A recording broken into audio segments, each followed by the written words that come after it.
Hi,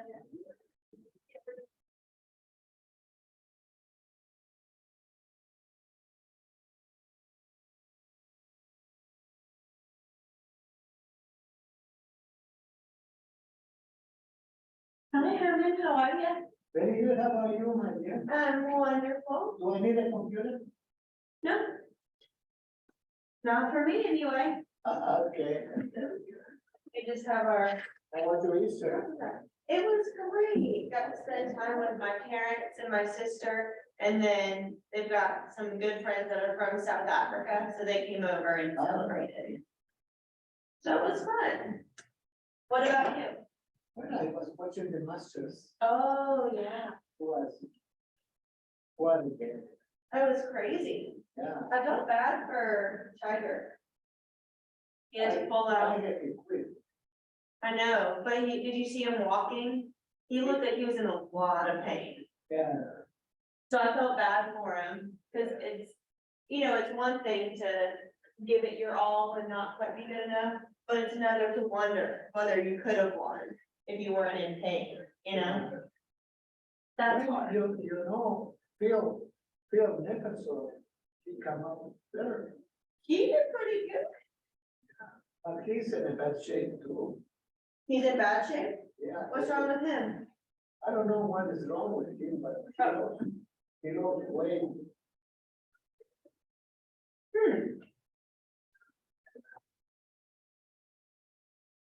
He don't look the way he used to. Yeah. Well, that's too bad. It is, the good ones, they start getting down. He's kind of a legend. And there's too many, people playing now. Yeah. Did you see the amateur that did pretty darn well? Yes. I think he is from Texas A&M. Mhm. That was pretty impressive to see. Very impressive. Yeah. And maybe he won't be an amateur next year. Maybe he'll really go for it. Yeah. That's great. Good morning. How's it going?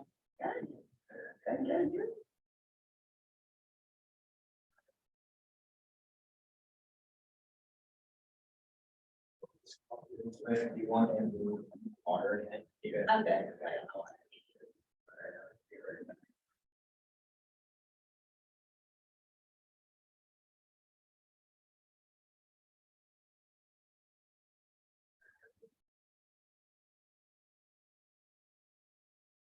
My hands are always so cold in here. It's called. My hands. The rest of me is comfortable. My fingers are. They are so cold. It's some world called. I just put a mint in my mouth. Probably not a good combo. Mint and coffee. No? A mint? Have a mint. Oh, okay. Minty hot chocolate is good. Minty coffee, yeah, I love like around Christmas time or even into January with like my leftover candy canes, I'll get like the mini candy canes. And I'll put them in my hot chocolate, stir it up. Good stuff. That's good. Oh, we can switch. No, you're gonna have to stay here. I'm just gonna place. I have some notes. Can I have one piece of here? I'm sure. Okay.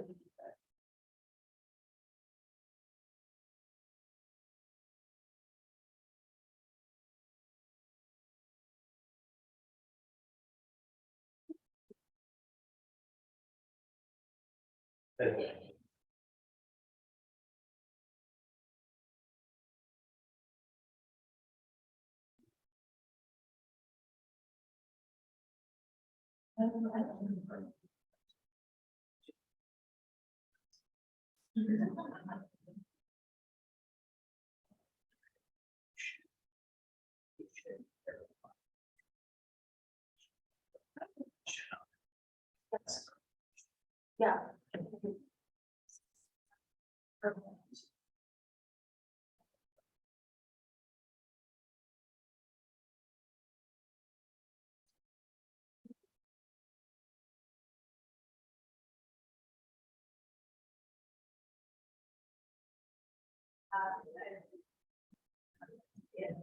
Another minute or two.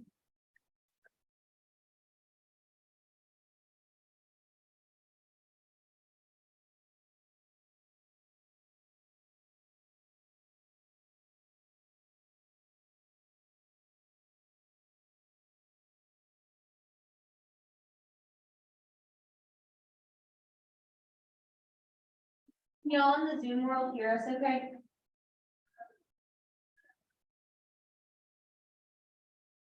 Sandy, can you I can hear us? you. Yeah, Okay. I can hear you actually. Okay, perfect. Thank you, thank you.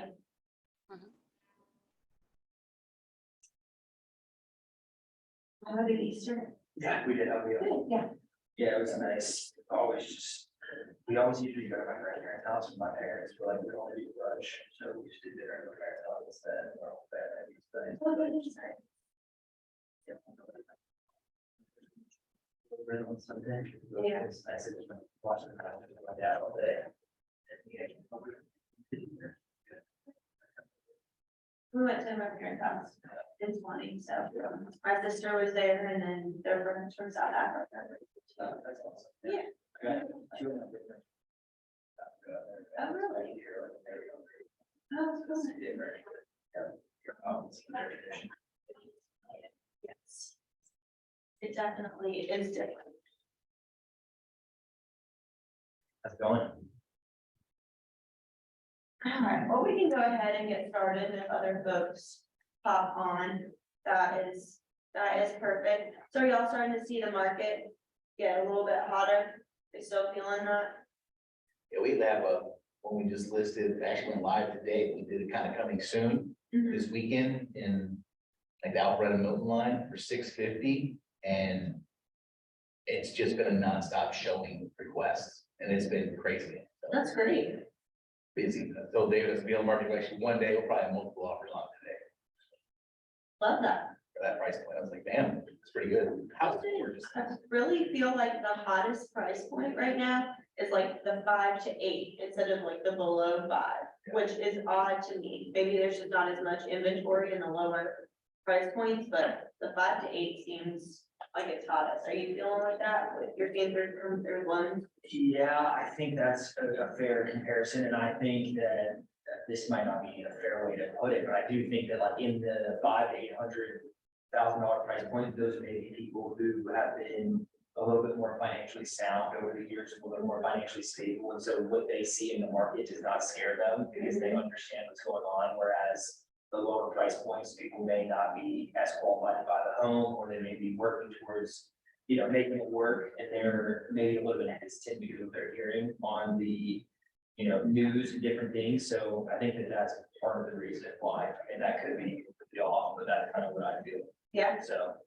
that makes a lot of sense. Yeah, because a lot of people that aren't under contract are very, you know, financially sound, they're asking good questions, they bought a house before. A lot of it may be putting that equity in their first home, is the down payment in their second home. So they may be buying an $800,000 house, but they may only have a $300,000 mortgage. So it's just different things like that, like people see the price point of the purchase, but they don't see. Really should be. That's what I was wondering if we get in like the second home purchase. Yeah, I think that's what it is. Yeah, because there's a lot of like simultaneous closes where we're taking the funds from the sale of their current residence and putting it to the down payment to their new home. So I haven't seen a lot of that. And then, as Cam said on the morning call this morning for the market update, there all the price decreases seem to be slowly withering away. Cam, would you say with your numbers that you talked about this morning? Price increases are going up. Correct, like all the price increases, he's like, oh, that's 200%, we go over month, that's 300%, all the price decreases are like 50%. Yeah. Decreases, so what that tells me is that people are just figuring out that the market has been shifting, they're about 2 months late. But I do think that the homes are now properly priced. Or the ones that are properly priced, they realize that there is a lot of competition for that maybe price point, or that property, or the inventory is down for that price point, so they can then bump it up. So I don't know, we'll see. Well, I think that's great for y'all, and it's going up, a lot of activity, a lot of opportunities to get your name out there and all that good stuff. Are y'all seeing a lot of, well, I lost the word, escalation clauses? Y'all seeing those a lot? People are coming in with highest and best, they calling it a day. That's the ones I've seen, like, my buyers or whatever, they haven't. I try to avoid the escalation clause at all costs, so. Yeah, I think it's interesting to see what people do with those, kind of when the market starts getting hotter, more of a seller's market. Because there's a whole camp of people that are like, always use an escalation clause so you can win the offer. But then there's a whole nother camp of people that are like, I don't want to deal with an escalation clause, let's just give our actual best offer. So it's interesting to see kind of how those end up playing out. But y'all remember, if you're using an escalation clause, really, if my personal opinion is if there's 20 offers on a house, that listing agent does not want to see an escalation clause. They don't want to, because escalating 20 offers on top of each other, you just made that agent's life very, very, very difficult, right? And so you just come in with a strong offer, that might actually be better for you and your client, because you look maybe a little bit easier to work with, simple, you'll maybe even look more committed, because an escalation clause always says, I'm actually willing to pay more than what I've offered you. Right, and so why would you want to take someone who's only partially committed when they could come in with their strongest offer and call it a day?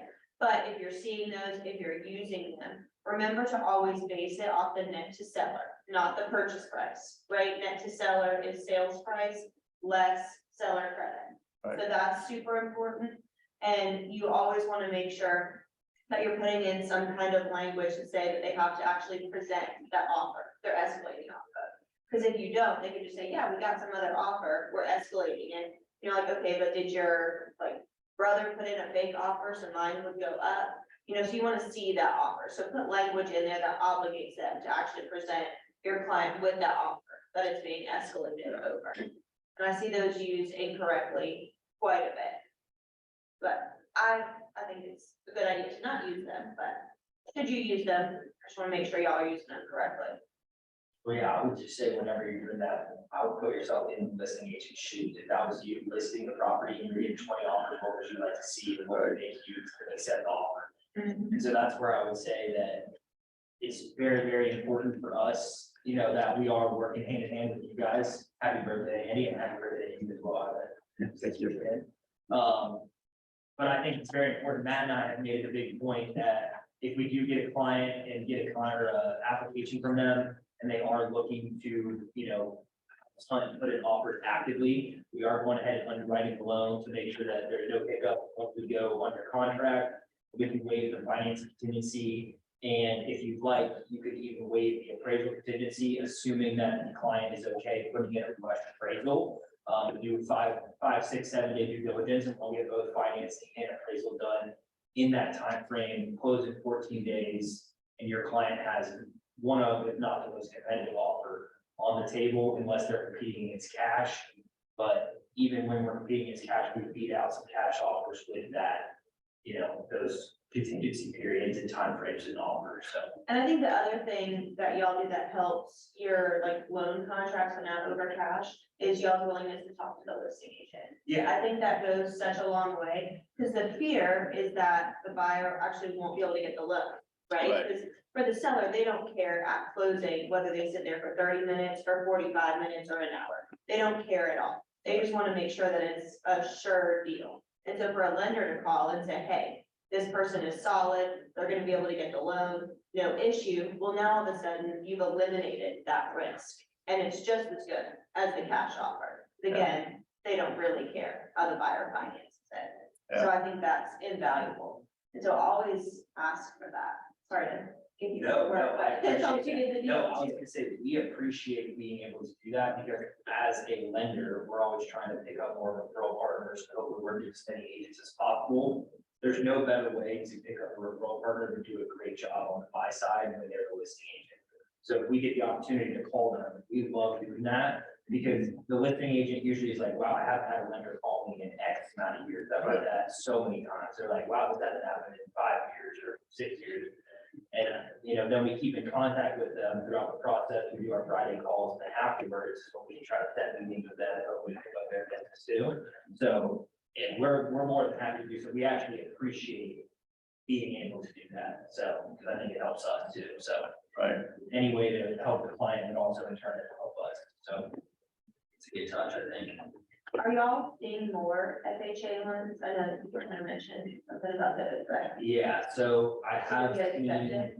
A lot, yeah, so, but what I will say is with FHA, one way, I guess the one thing that people don't like is that the appraisal contingency goes all the way until closing. Mhm. But if we can, assure them that we can get the appraisal back relatively quickly, I think that kind of eliminates that fear or worry. And then a lot of the time, it's either just to make sure they can qualify for the financing, because the debt to income ratio is a little bit higher, or there's student loan payments that need to calculate a certain way. There's always a rhyme or reason to it. And I can call the agent and say, hey, they could qualify for conventional, but it's better off for them to go FHA, and we're going to do what's in their best interest. So, it really just depends, because some FHA, they just have the mortgage insurance rate on FHA. So if you're in a credit score tier from like 640 to 680, sometimes going FHA is actually going to be better for you expense wise. So it's going to be cheaper, your monthly payment's going to be cheaper, the mortgage insurance is going to be cheaper, and you can always refinance. So it just really depends on the client, but I have had a few get accepted. Cameron and I actually had one get accepted this weekend, so. Good. Okay. So the other things on the appraisal contingency or the mandatory clause, I guess specifically in FHA, and that I think y'all can use when you're representing an FHA buyer to your advantage when someone is worried about that, is that GAR has actually eliminated a huge risk that's associated with that for sellers, for sellers. Because yes, the mandatory clause still runs the entire length of the contract. But since they've changed it, that total like get out of jail free card, if it comes in $1 low, buyer can terminate, because that was part of the fear, right? Like you can get the appraisal back quickly, but then if the buyer gets upset 2 days before closing and the appraisal was low, they can still terminate.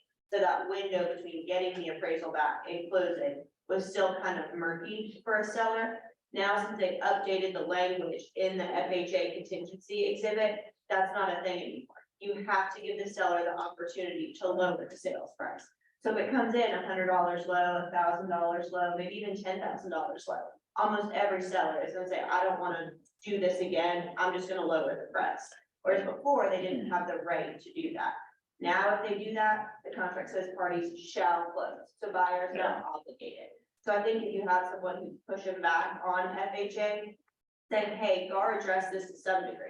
Again, it still runs the entire length of the contract, but the fact that they've gotten rid of that, like, total, I just call it get out of jail free, is it could literally be $1 low, and then they're mad because the seller won't paint the wall, and they're like, well, I'm out, and they could terminate, and they had every right to do that, and they don't anymore. So I think that should, once everyone understands that and gets comfortable using that, that should help FHA loans. Yeah, and typically that late in the game. And when they see this third party, that is difficult to argue anyways, they go with it, they lower the price. What are you gonna do now? Fight the appraiser? Right, but before, the buyer could just walk, and I think I know, they were walking for reasons not having to do with the appraisal. If they Right. were actually upset about the appraisal, they would terminate close to receiving the appraised value back, right? Like if it comes in 30,000 low, I don't wanna buy the house.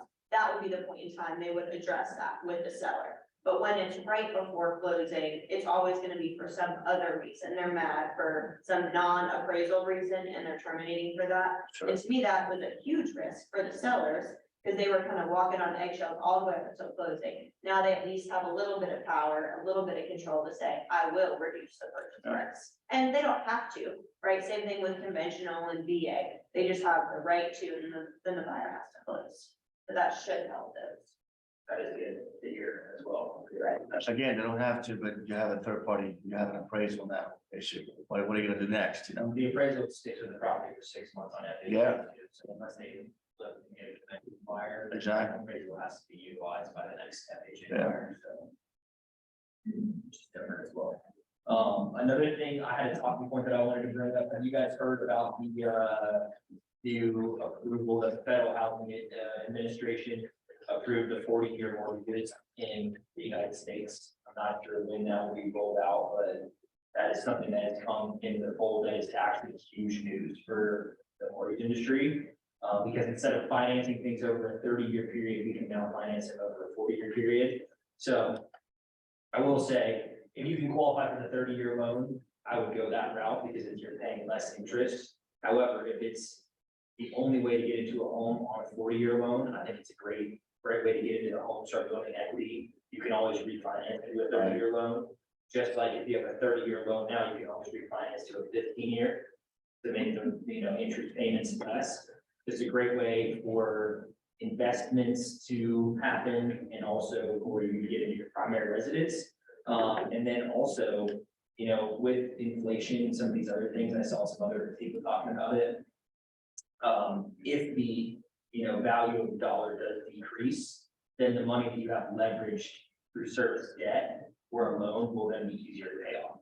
So if you have $300,000 in a loan in your house and the value of the dollar decreases, that means that you're gonna make more money to have to pay for things, but your loan balance is finite, so that is not gonna change. So if the value of the dollar goes to half of what it is, and that means, you're getting every $2 for every one, so your loan technically is gonna be cheaper to pay off, which is not necessarily what we wanna happen, because we don't want the value of the dollar to decrease, but if it does, real estate is a great hedge. That's what I'm getting at, so. For the 40-year loans, it's like the first 10 years are interest only, and then it's like a, No, these are 40-year fixed. like amortized over 40 years. We have 40-year fixed, or we have 40-year options right now where it's 10 years interest only, 30-year fixed, or we have 10-year interest only, 20-year fixed. Yeah, But these are 40-year fixed loans, and they have them in Canada already. This has been a thing for a couple of years, but this is, I think they've been working on getting it approved, and they just approved it last week, so. okay. I don't know when that's coming out or when that's coming into the fold, but it's good news for, I think, everybody. Because, these people that are barely able to qualify for a $300,000 house, maybe go qualify up to 350 and get a little bit more wiggle room, with 40 years instead of 30 years. So. I read something saying the first week of May is when it would start. I don't know if First that's week of May. accurate or not, but that's what I read. Well, that may be true just for shelter. We have to make sure that that's what we get done as well. Okay. I know even if FHA approves it, we still have to implement it into our process, and I'm not sure how that looks like on, corporate side of things, so I'll have to get that information, but. I have to run the numbers and actuaries and all that, and it'll take a while. Is it for any loan? It's for conventionals and everything, or is I it just? believe it's all loan products, yeah, so I think that it's. We'll see what happens. Once we get more information, I'll try to get more info today and talk about it tomorrow at team meeting.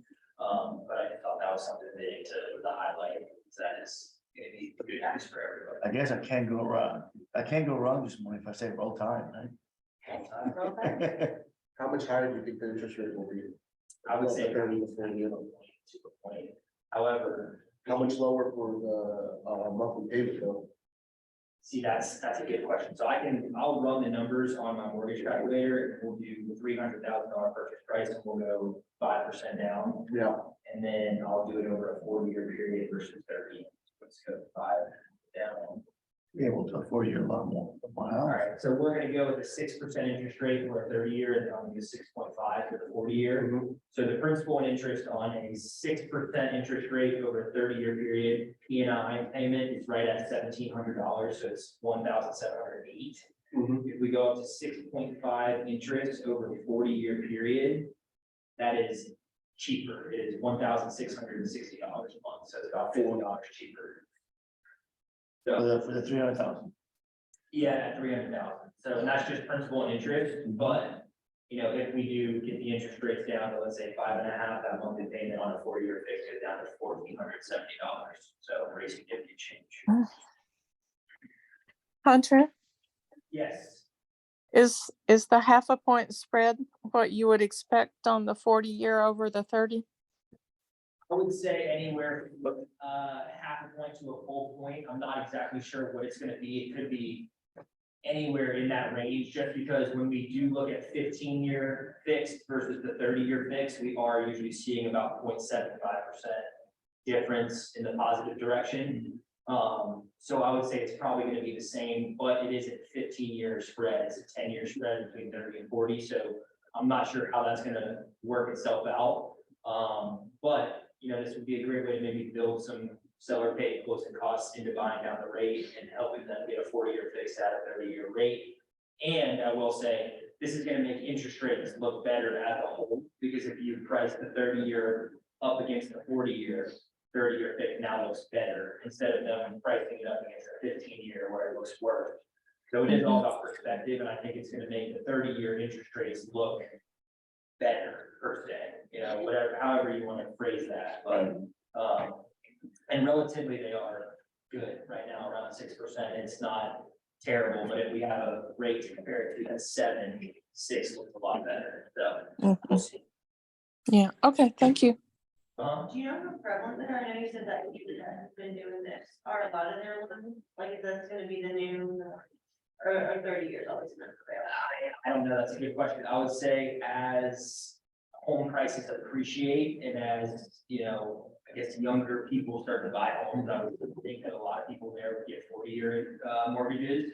However, if I have a client who is maybe 60 and they're planning on retiring soon and they have, you know, the funds available and they have the means to do so, I'm always telling them to look at a 50-year fixed.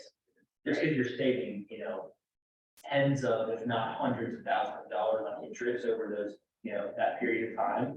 So if you can, then go for it, but at the same time, you know, you're using the debt that you're able to pull out to, you know, have investment properties or, you know, think about a 40-year fixed investment property. Your cash flow is going to be a lot greater. You're going to be able to pay down that principal balance of the loan with the cash flow, make principal reduction payments. So there's ways to enable that. I think it makes a lot of sense to go 40-year fixed.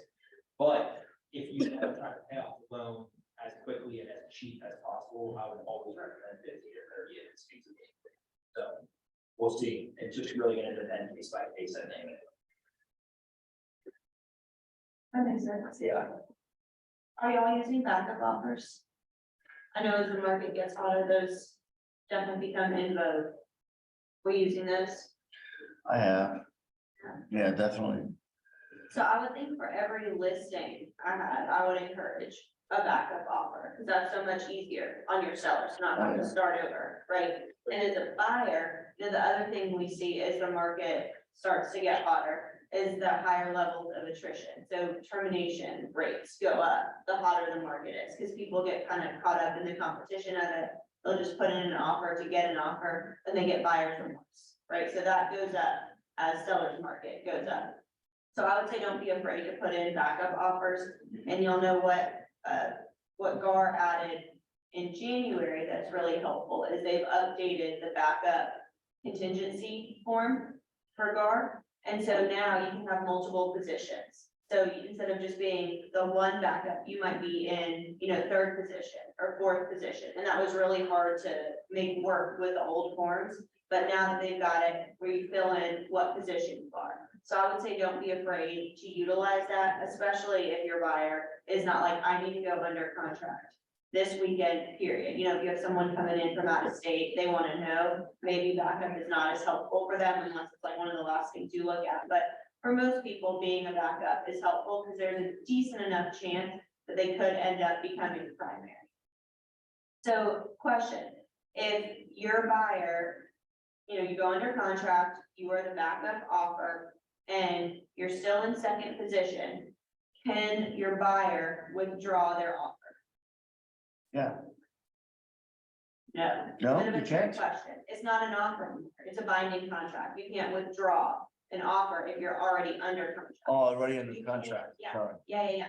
So you're under contract. As soon as that seller signs your contract, even Sure. though you are a backup, you were a backup offer, now you are a backup contract. Sure. You are truly under contract, so you have to actually terminate it. Y'all are correct in that the buyer is able to terminate it and get the earnest money back as long as they've not become primary. So that's right, but make sure you're using the right forms for that, because I hear people talking about withdrawing the offer after there's a fully binding backup contract, and you can't do that. So make sure you're actually terminating it.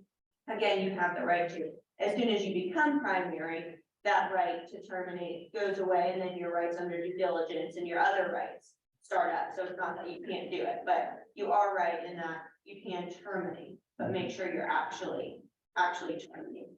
Now your contingencies, when do they start running? You got a backup contract, Did they become primary? all of them? Is there anything that starts a different date? That's- There's one very important one. It's not really a contingency, but it's a time period. Earnest money? Earnest money, that's right. So unless you write into the contract otherwise, for your backup contracts, your earnest money is the period starts rolling from your binding agreement date, not the date you receive notice that you become primary. So you can write a special stipulation. What I recommend doing, if you actually want the earnest money time period to start tolling when they become primary, you know, on the purchase and sale, you've got 3 options for earnest money, right? You can do it as of the offer date, you can do X amount of days from binding agreement date or other. Just check the other box and write within 24 hours of becoming primary, something like that. Then all of a sudden, you're good to go and you don't have to do any kind of stipulation. But know that that's the one thing, which is kind of confusing because everything else starts once you become primary. But the earnest money is what the actual contract says. So keep that in mind. I think from a seller's perspective, turning in earnest money shows that you're serious about the contract. And so if I'm a listing agent, I'm not gonna be super thrilled if someone doesn't even want to turn in earnest money until they're buying. Because they've got no dog in the fight, right? How much can we really count on that? If I'm a buyer's agent, I don't really want my buyer's earnest money tied up until we maybe one day become primary. Right. So there's, you know, it's a negotiation piece, just like everything else in the contract, but keep that in mind and don't forget to turn in the earnest money. When do y'all think you send the lender and the attorney the backup contract? After you go binding or after you become primary? Binding. Yeah, go ahead and send it to us. So we'll start working on everything, because what happens a lot of times, your backup offer has a closing date that's very similar to that original contract, right? Because you're turning them in at the same time. And so if you don't send the attorney that contract until you become primary, you might give us 7 days to do the whole file. I would much rather go ahead and process it in a normal time span and maybe hold off on a couple things, but for the most part, be ready to go so that we're not pushing your closing date back. And sometimes we can knock it out in 7 days and it's not a problem, but a lot of times there's an HOA closing letter. Now, if it's a backup offer, seller might not be willing to pay for that closing letter until it's really your offer, because they're paying for 2, because they're kind of under 2 contracts, right? So there's gonna be a little bit of a difference, but go ahead and send it so that we can work on it as much as we're able to. And then let us know when it becomes primary, so we can go ahead and take care of those other things we've held off on, but don't wait until it's primary to send it in. You have any thoughts on backup offers? Do you feel the same way? Yes, Send it to you? I do feel the same way, but what I would say is with the volatility of the market that's going on right now, this is a case by case basis, and it has to be pretty for sure that we're gonna get under contract potentially. But I will say, You are. yeah, technically, I guess. So yeah, and you need to send that to us because we need to strategically lock these loans, because the way that the market's moving is pretty crazy. So just my base example, I had somebody who went under contract on Tuesday last week. I was waiting to lock the loan to try to get within the 15-day lock period, because it's the best case pricing for them. Well, I was like, if we see any negative movement, I'm gonna go ahead and lock. The market opened up on Friday down 30 basis points. I locked it before we got the updated pricing. So they were at the same rate that we locked them in with, or that we quoted them on the loan estimate. Well, if I would have waited until 9:30, it was down 50 basis points. Their rate would have been, I locked them in at 6.125 with no discount points. Their rate would have been 6.375 with no discount points. So it's really, it's 45-minute difference between thousands of dollars on buying down the rate and different things. So if you guys just give us the heads up on what's going on, that gives us the ability to strategically lock it, make sure that we're winning out, you know, on competing with other people on the deals. Because if I waited to lock it and somebody else locked it on Friday morning before the market opened up, and they go back and reprice it with both people, then I'm gonna be, you know, several points different. So thank goodness I locked it at the correct time, but it's just very strategic, especially when we're working with people that may be shopping around or doing other things. We need to make sure that we're taking care of them and also you guys, because we know that a lot of people may talk to one lender, but if we get the opportunity, we'd love to be able to get as strategic and creative as possible to give them the best deal possible. Because we can usually do that for them, but if you lock it at the wrong time, or, you know, the market's moving and someone takes advantage of that, then that's a different story. So just hopefully allow us to take advantage of the market if we can. So. But you can only do that if you get the file. Correct. I have to be aware that we are either going under contract or we're backup offer or we're potentially going under contract. That's why I think communication is so key. Yeah. Because if you guys, submit an offer on Friday night, it gets accepted on Sunday, but you don't tell me till 9:45 on Monday morning, well, if the market opens up negatively, the client might have lost, a quarter of a point on the interest rate, they might have to pay more on the buy down, or whatever the case may be. So that's why, even if you don't send us the contract immediately, because it's not binding yet, if you're verbally binding, like, let us know, so we can go ahead and lock it if we need to.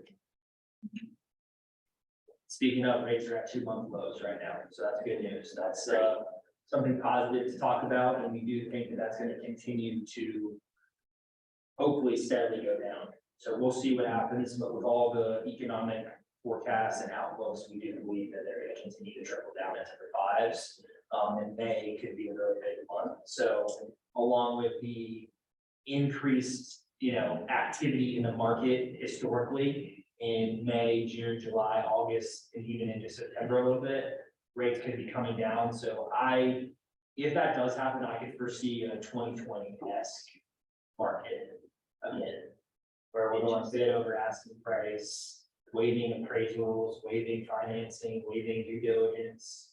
I could see that happening again. Yeah, everything I'm reading is saying like late spring and December is gonna be really good months for everybody, so I think that's great. So the other thing to keep in mind is since we're heating up, we're not quite to like scalding hot yet, right? Heating up, I think that's great to tell your buyers, hey, don't hold out and wait for rates to go down, go ahead and jump in. Because in a month, in 2 months, whenever you think the rates are going down, you might be competing against 30 other people for the same house. So if we get to where we're 2020X, keep in mind a higher rate and no competition, a lot of times is actually cheaper for your buyer. So if you have a $400,000 house, you might have a great rate and, that's exciting, but a 5% interest rate for 400,000 when you're paying 500,000 because you have to compete against 20 other people, is that really more cost effective than a 6.5% rate when you're actually paying 100,000 for the house? And I think people don't think of it that way. All they think of are rates. And they think, okay, I paid this amount and maybe I'm at 500,000 and this month I would pay 6.5, but next month it'll be 5.5. And that's not really right. Keep in mind, competition makes prices go up. So that should play into their thoughts and should be helpful for you guys to convince people to go ahead and jump in before it's too hot and they're paying way over asking price. Yeah, we have some flyers that we can build out for you guys. But what I wanted to highlight is if we have a $400,000 purchase price, 5% down at 6.25% interest, the monthly payment for principal and interest is $2,340. If you bump that up to 450,000, you go down to 5.5, the monthly payment is $2,430. So it's higher than if you would have gotten in at $380,000 loan amount with 6.25 interest rate. And we have templates that we can send you guys that are marketing materials that we can build that out, or you can send it to your database to show them the difference. But I was always telling people it's going to be way easier to call me to refinance in 2, 3, 4, 5 months than it's going to be to call you guys when it's crazy. People are wanting to look at all these houses. You've got listings, you've got buyers, you've got a lot going on. And shelter just changed. So instead of having to wait 6 months to refinance with a conventional loan, you only have to wait 2 monthly payments. So if we were to close tomorrow on your loan, your first payment is due June 1, you pay that payment, you pay your payment on June 1, then July 1, and we're good to refinance. So instead of having to wait 6 months into next year, we can do it a lot quicker. So now that $400,000 purchase price that had like what, 6.25, I think you were at, now they refinance at 5.5. Now it's way cheaper than if they just waited to buy it and had to pay $450 for it. Right, so the $450 at 5.5 would be $2,430, and if we go back to the $400,000 where they bought it at, it would be down to $2,150. So that's $300 difference for a $50,000 purchase. And you can always change the interest rate, you can never change the pricing while you're on that. Yeah.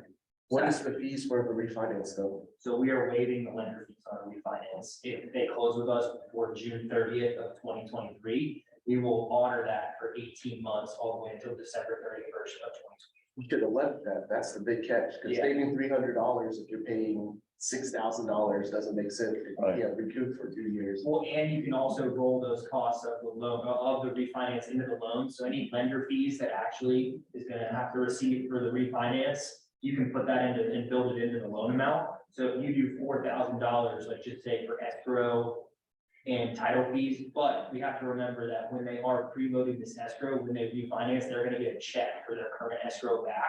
So it's really just the title fees at that point, which are about $2,000, and you can roll those into the loan. So financed over 30 years, that's adding $2 or $3 to your monthly payment each month. So it's worth it. Yeah. And again, since people are so focused on rates alone, I think the rest of the cost difference is just kind of like noise to them, and some of that is fair, some of that really needs to be highlighted. Like especially, I think there's a lot of what I think is borderline predatory lending, with they'll say we have this great rate, and obviously Shelter never does this, but they'll say we have this great rate, but you're paying like so many points in discount. Like I had one the other day where they, I think it was $30,000 worth of discount points. Is that, are you ever gonna break even on Yeah, that? and the lender's probably promoting on their page, we just closed by the 5.25 interest Right. rate, come get it while they're hot, we've got the best rates in town. But it was When it costs 30. incredible. Yeah, and for someone who is like buying their first house, they are never gonna recoup that, because almost nobody stays in their first home for 30 years, Right. right? I mean, not nobody, but 90% plus people, they're not gonna see the return on that. All they saw was the rate. If it saves them $250 a month, they would have to live there for 10 years. 30 years back. It's a long time. Yeah. It's a long time to be committed to living somewhere, right? Even if you end up doing it, great, but most people even just want the freedom to move. Because they, get a better job, make more money, want a bigger house, or maybe their spouse gets a job in another state, they have to move. 10 years is a long time to know you're gonna stay in one spot, so be careful with the discount. So stuff. Yeah, and one thing that I will say that I was talking to Matt about this morning that I wanted to bring up, this has been something that I would say probably throws the most kinks in any deal that we have on the lending side is variable income. So if you guys have clients that are working an hourly wage, even if they're guaranteed a certain amount of hours per pay period, I've had people that before closing, they want to take a vacation, or they need to take a week off of work to move their stuff into a storage unit, or whatever the case may be. We need to make sure that these people are not doing that, because when you do take a week off of work with variable income, if they are not paid for that week, the whole income calculation is thrown out the window, it has to be recalculated. So you're paid on a 52-week, basis. If you work 80 hours per pay period, that'd be times 26. When you eliminate those, it's now times 25 or times 24 or times 23. So it drastically decreases the income that we're allowed to utilize for you to qualify for the loan. So, I've had people who've done that, like not said anything to us, and then 10 days before closing, we have to pull written verification of employment to make sure they're still employed at that job. Or when you pull that, the income comes back lower, and we ask questions, what's going on? Oh, well, I just took a 2-week vacation to celebrate buying my new house. It's like, we'll do that afterwards, because that's gonna dramatically, impact our financing. So that is one thing that we've been adding into kind of our script for everybody with variable income, just making sure they don't do that. But if you guys get wind, that's kind of what they're doing, whether it's before they talk to a lender, or afterwards, if they talk to us, we'll let them know if you have any clients that are working hourly income or variable income, make sure that they're not taking time off work until they close on their house. We had a client yell at his boss for not letting him take off time for closing and got fired 2 days before closing.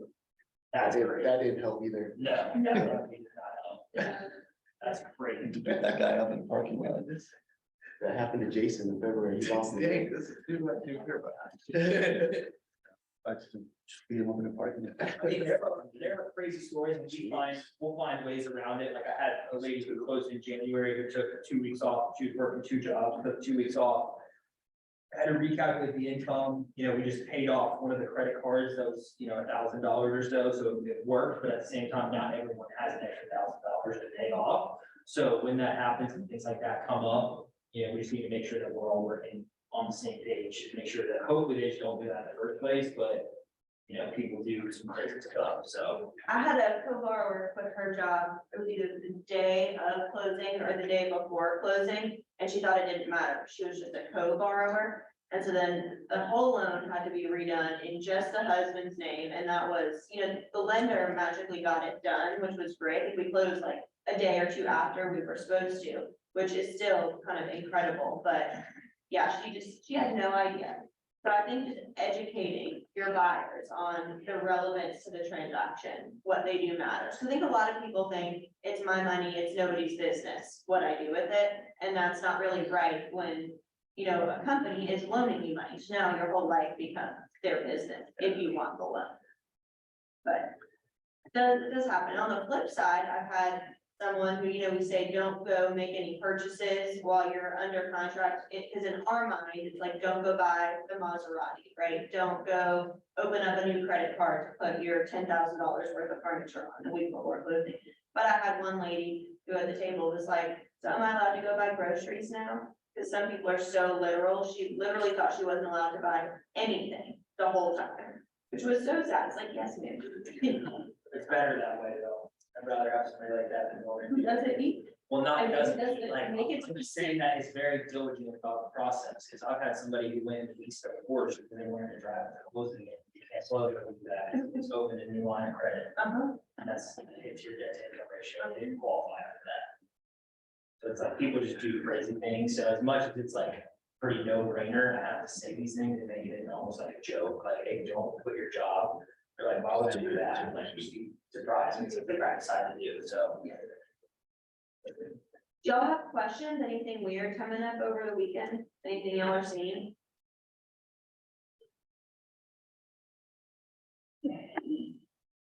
Nothing crazy?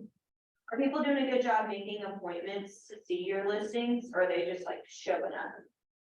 They're making appointments. They're making appointments? That's good.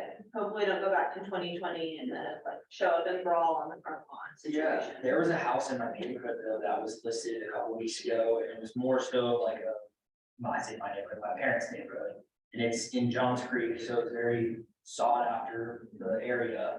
And it was like completely needed to be renovated, it was a gut job, but like in the neighborhood, it was super, super low price point. I think, I talked to somebody who went and showed it, they had like 80 showings and they allowed 4 showings at a time. So like you could double book the showings, so 4 people showed up at 6 o'clock to see the property. So that just sounds like a nightmare, but then it was just crazy, you're like 80 people want to see the house. Yeah. Kind of amazing. I think the market's going both ways at the same time. So you're having the nice houses go multiple offers and the shitty houses sit for 60 days. I was gonna say, all the houses that I have in 200 or 300 that price point are all, we're the only offer. They accepted it, we were able to negotiate some seller concessions. And that's. Folks say, like, the higher price point competing on a bunch of deals. Yeah. That would be another reason why that like 5 to 8 range is doing better, is because it's the ones that look nice. And then Yeah. going for multiple offers. Yeah, I think I that a have- lot of them. Go ahead. Question? Hey, I have a strange problem that I would love some input on. I have a listing that I think is fairly priced. It might be a tad high, but not crazy high. It has been on the market now for a month, and I have very, very little showings. Everyone I can get in the door loves the house. Been told that we may be getting an offer, but I just can't get showings, and I don't know what's wrong with the listing. I'm like There's clueless. two things, either your price is too high or the condition of the house is typically. The condition of the house is wonderful. As I said, the price of the house What's is that? 123 Holcomb Bridge Road, Norcross. And So What's the if any, price you got it listed at? it's at 619. If y'all could put, if anybody has time to pull up and look at the listing and tell me if you see something. Because typically in the first 10 or 14 days, you get no offers, you typically just have to bring the price down. Have you talked to Yeah, the seller yeah. about it? Yeah. Oh, yeah, would we've change talked the about it. order of We your have a photos. strategy, but I'm just curious to what y'all, if you see something on the listing that Maybe something. I would you change the think, order of your photos. You have a bunch of exterior photos, your interior looks amazing. You have like aerial shots and stuff. And if you don't draw people in the first few photos, they may have moved on. yeah, do you think But people you are got turned off sellers. that it looks like a townhouse, but it's listed as a single family? Yeah, but I would, I wouldn't show that it looks like a townhouse. Your second, third photos are all, aerial shots making it look real close together. I would take those and put them in the back and start, your second and third shots of the kitchen. And I Okay, did the kitchen earlier because your kitchen looks awesome, but you got photos of a long living room and, stuff first. okay, yeah, Stuff and then worry about trying to get them in.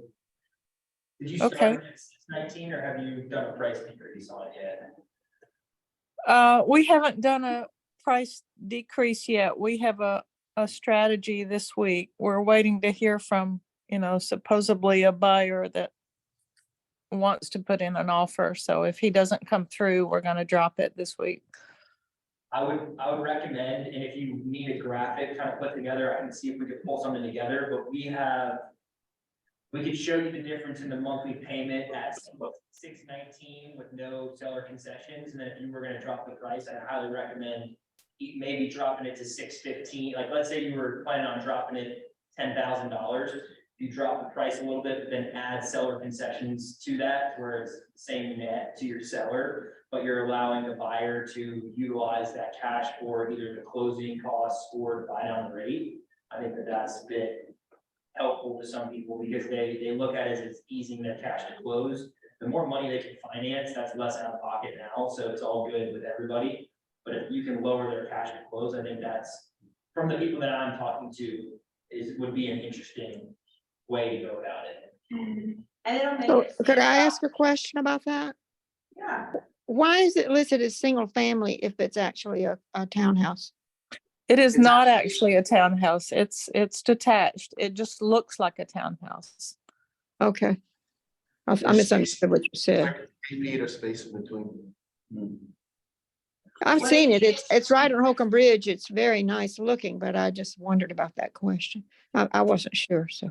Yeah, when I went back and looked at the last listing, it was the seller or which was, it was a seller agent. It was actually the developer listed it as a townhouse. And I wondered if that would be a better strategy, but it's not exactly true. No. no, I don't think you should put something that you know is wrong Yeah. on a listing. I wouldn't do that, but you could, have other attributes, like people looking for a townhome are probably looking to not spend a lot of time and money on yard work. So you could highlight that if you wanted to make it seem like to attract people who would normally look at a townhouse, but I would not recommend putting something is false. Is there an HOA? There's an HOA. It's super low. It's $50 a month. Common grounds. Does it Pardon? cover the yard? That's common grounds probably only. I'm thinking. Yeah, very minimum. It's basically, I guess garbage service and the private road, the alley behind the house. Gotcha, Yeah. gotcha. What do you think it should be priced at? I know you said it was a little bit high. 600. It's $599. We're thinking 600.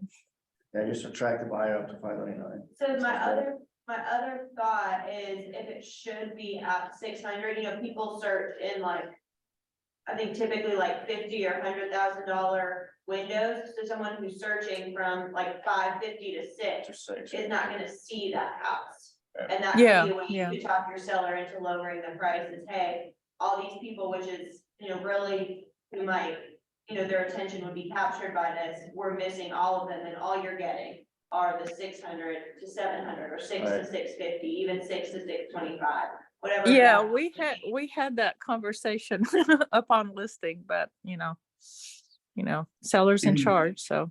Yeah, Even the $599 may create some offers. Well, and one of my favorite things I've heard about pricing that I think is so effective to share with your sellers is pricing is not attributing value. Pricing is a strategy. And so I think a lot of sellers think, oh, well, you think my house is only worth, $5.99. I'm so upset because my house is perfect, because every seller thinks their house is perfect, right? But if you say, no, you could totally be right. We might get $625. That's great, but let's price it at this to create attention. Exactly. People will outbid each other and we might get there quicker and Exactly. more efficiently than pricing it that way. Yeah. So that's Yeah. like my favorite. Yeah, No I offers, agree. Something. It's super frustrating to see everybody else having multiple offers and, I can't get a showing hardly. Yeah.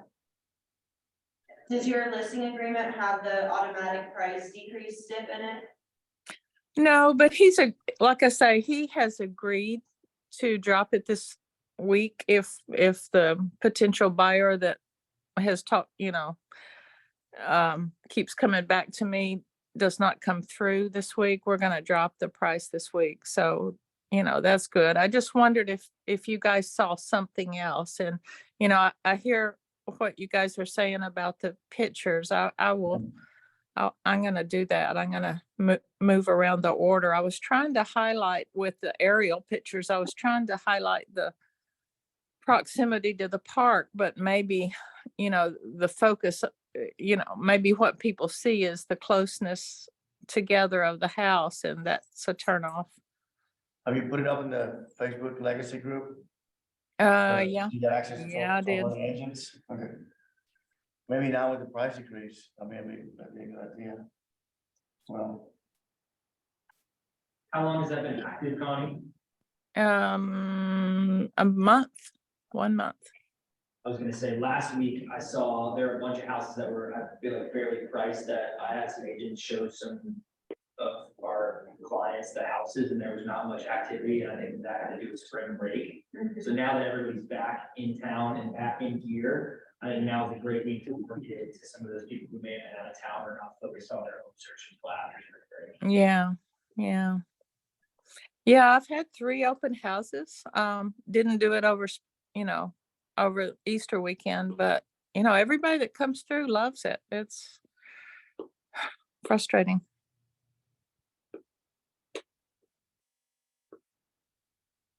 Well, thanks for everybody's input. yeah, good luck with it. Sounds good. Thank you. Bring me a buyer. Y'all have any other questions? Anything else you want to talk about for a couple minutes? I think that's about everything. You guys have any questions for us?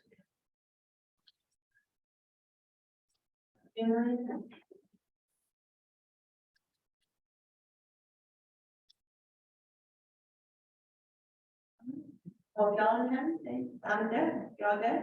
Perfect. Awesome. Well, thank y'all for coming. Yeah, thank You you for tuning appreciate in. it, guys. Bye-bye, thank you. Thank you. Thank you.